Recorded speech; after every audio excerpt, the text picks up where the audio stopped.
Xi Jinping, China's leader, coming into this is going to feel very confident. He's going to feel confident because what we saw with the trade war last year when Trump returned to office, he unleashed all these tariffs on China, raised them over 100%, and yet we saw that that wasn't really able to bring China to heel. China responded with these restrictions on rare earth exports, and that caused the Trump administration to back down right away.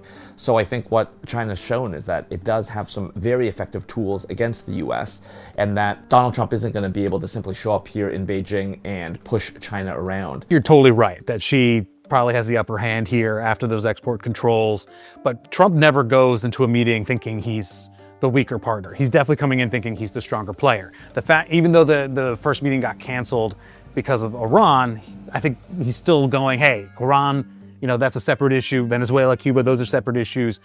I can handle the China relationship largely because she is my friend. So what's happening with Iran in the Strait of Hormuz is definitely a strategic opportunity for China. I think they see a point of leverage here in dealing with the US being bogged down here. But it's also a massive headache for China as well. China relies on Iran for 12% of its crude oil imports. And so this is something that will start to pinch the Chinese economy, even though they've done extraordinary work in the last few years in terms of shoring up these vulnerabilities and making sure that they have redundancies and they're able to access energy and oil from even within its own borders. I would say the ceasefire is on massive life support.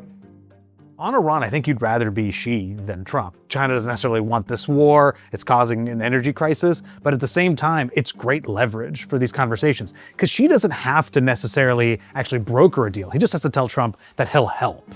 And if you're Xi, you go, hey, President Trump, Don, my buddy, my pal, I'm happy to talk to the Iranians for you, but I'm going to need something from you in return. And Trump might be desperate enough on Iran to concede something.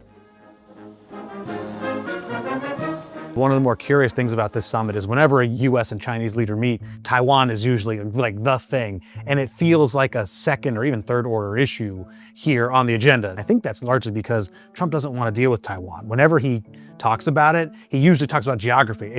That island is so close to China, it's far away from us. He, of course, never commits to defending the island if anything were to happen in line with US policy, but he does talk about the issue as if the US is going to be a bit hands-off. And so if you're Xi, you might try to get Trump to say something like, hey, instead of that US policy about, we do not support Taiwanese independence, how about you say you oppose it? For Xi Jinping and for China, this is issue number 1, 2, and 3. This is really the one big question in Xi Jinping's mind, and I do think that we are going to perhaps see Xi Jinping try and push Donald Trump on this very point that you raised, this question of whether or not you do not support Taiwanese independence or you oppose it. Again, it seems like a semantic difference, but it is a difference that matters to the Chinese. Great pleasure to see you again. Good to see you again. So I was in Busan, South Korea for that Trump-Xi meeting late last year. And I remember feeling that was this kind of moment where both sides created this trade truce, right? They were at each other's throats, and now they step back from that brink and are trying to sort of feel each other out, whether it's on the rare earth issue or on tariffs. They're just trying to make sure that problem doesn't spill over to some grander strategic competition or confrontation issue. The Chinese, they talk a lot about choke points, preventing the other side from getting a chokehold on you. And so I think if that truce that we saw last year were to lapse, I think what you would see is the US ratchet up tariffs again on China, but then China would immediately implement and respond with these rare earth restrictions, which I think would then put a chokehold on Detroit, on a lot of industries that are very dear to America.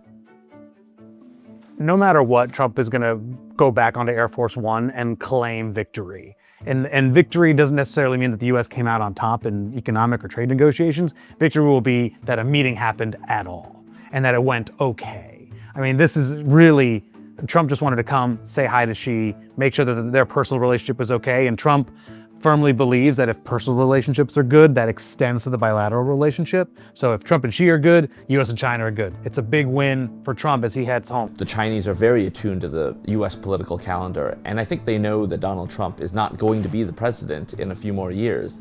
And I think the thinking in Beijing here is placate Donald Trump, keep him from turning his ire towards us, But otherwise, I think if we can bide our time, we can continue to build up our capabilities. And I think all they want right now is to ensure that Donald Trump doesn't put them at the center of the crosshairs.